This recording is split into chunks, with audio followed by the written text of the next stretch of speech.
Welcome to the very first video of 2022. I decided to make this video very special. I was planning to do an anime recommendation, but nah, don't let that be the first video of 2022. At least put some effort into this lazy ass channel. So I decided to do a little my thoughts on why the Western media can't capture anime fans. Why it's so hard for them to do it. What's going on?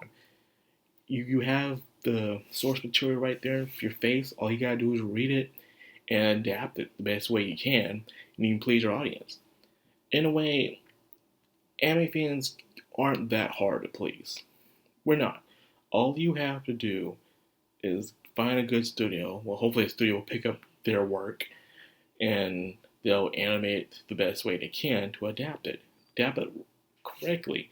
Adapt it where it leaves off to an arc where you won't do another season, so it'll encourage the watcher to go read the source material, or you adapt it to the point where you hope they could get another season, and so on and so forth. And while buying Blu-rays and other merchandise that you can for it, so we can get another season. Encourage those sales, the toys, the books, the accessories, the clothing, all that stuff. Encourage it. That is the point of Western entertainment. It helps us to go past beyond the motions and read into the source material, whether it's novels, light novels, manga, all that stuff. It encourages us. Even the video games.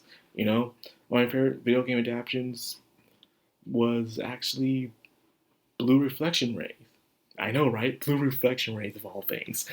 But either way, it is showing how we anime fans like our stuff. And even when Japan do live action and stage plays, they're not that badly adapted compared to what America does with the Eastern source material. For instance, Ghost in the Shell, Death Note, Cowboy Bebop. Ugh.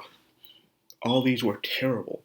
Terrible. You change the characters, you change their personalities, you try to change the script because that's the way you feel like it should happen. And then the worst part is that you have your idiotic celebrities go on Twitter to bash the fans. Because that will totally help your movie. Yeah, you get controversial spotlight, I guess, but it really does stray people away from your product. It really does. And because of that, we anime fans we're not attracted to that. All we want is good animation and a good adaptation when it comes to our stuff. That's all we want. Mushoku Tensei, perfect example. Murako-chan beat Mushoku Tensei for anime of the season, surprisingly. Shocking upset. But I do like that. It shows how good that anime has become over the years, where even shocking upsets like that can happen within the community. That people pick this over Mushoku Tensei. I was so upset about that for a couple of days. But I sat back and well, that is what it is and stuff. And with Western entertainment, the reason why they suck at appeasing us anime fans is this. They're used to a certain audience. They have an audience that don't look at source material. When it comes to superheroes or regular books, Harry Potter, Lord of the Rings, and all other famous books that became movies and stuff like that. Superheroes that became movies. Those people that read the source material.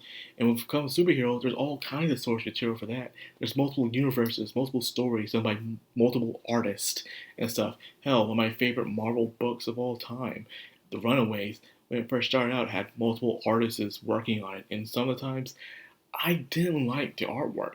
It was disgusting. Or you have different writers working on the same kind of product, and it really messed with the story or the characters.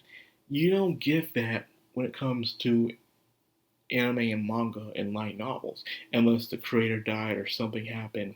Then they'll switch it off to finish it up or something, or to continue it off. Every once in a while. Sometimes anime does change studios, and sometimes it can be for better or for the worse. For the better, Hamatora switched studios was pretty good. Not good from One Punch Man or Seven Deadly Sins. But either way, it happens. But it still sticks to the source material. whether the animation is bad or not. It still sticks to it. And sometimes it does fail and switch up, like Promise Neverland Season 2. But it didn't stray that far where characters are acting different. They just took a lot out of it, and they skipped arcs, is what they did. That thing could have went for 3 seasons in a movie, but they decided to just do 2 seasons and that's it, which was a big shame.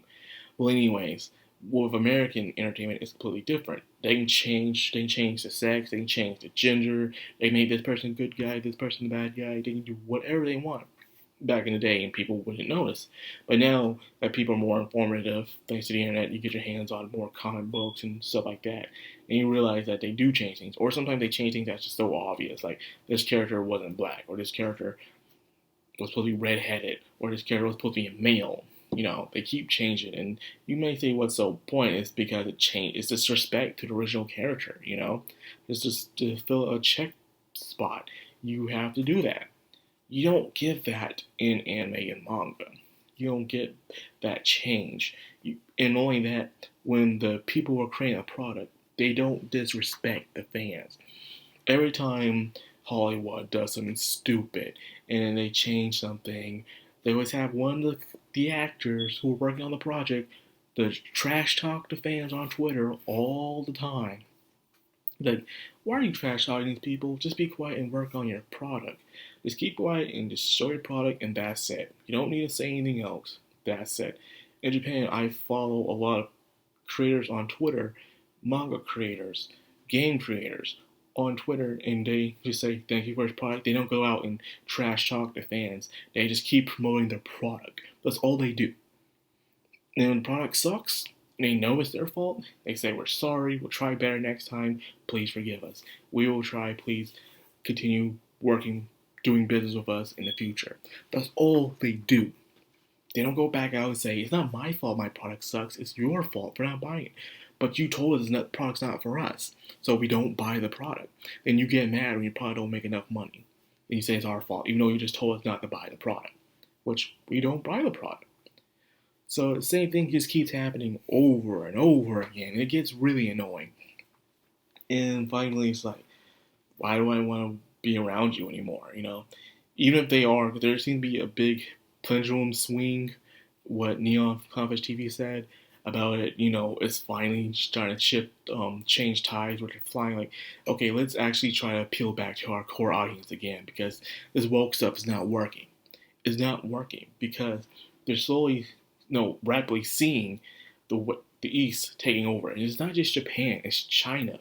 It's even Korea. Korea with his dramas. China with his new versions of animation in gacha games. It's all really changing for that shift tide. But I believe it's too late. They've tried to trash talk the fans, change material so much times, to the point that people are sick and tired of it. I'm sick and tired of it. The only things I still watch are American. I haven't watched anything new Americanized, and it's something I've always been watching. I'm just trying to finish it up, like The Walking Dead and Power and stuff. Those are only two actual, Power's HBO, but The Walking Dead is literally the only TV show I'm watching. That's Walking Dead and Fear the Walking Dead. Screw The World Beyond. That one's terrible. The first episode, I'd be like, this is stupid. I'm only watching those shows just to finish it up, and they're all both on their last season, so there's that. I finished off Supernatural. That was great. Fantastic. One of my favorite action supernatural dramas on TV ever. A Supernatural, man. I watched that from beginning to end since I was in middle school, all the way to literally last year when it ended. And actually, I think it ended in 2022. Yeah, it was 2022 when it ended. I watched Supernatural for that long. Fan of it for over a decade, baby. Wonderful series. But the shows are starting to suck.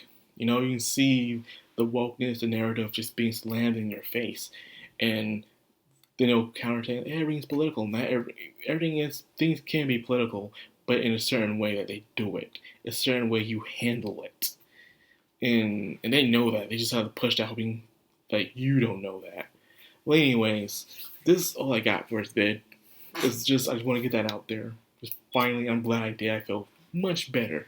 So what do you think? Why is the West losing to the East? What is your opinion on it? Or maybe you think the West will make a comeback someday. If you do, let me know. And share this video. I like to know these people's thoughts as much as possible. This is a very interesting topic for the future of entertainment. So for more videos like this, like, comment, subscribe, and of course hit that bell icon. This has been Madcrownxox on Anime. Signing out.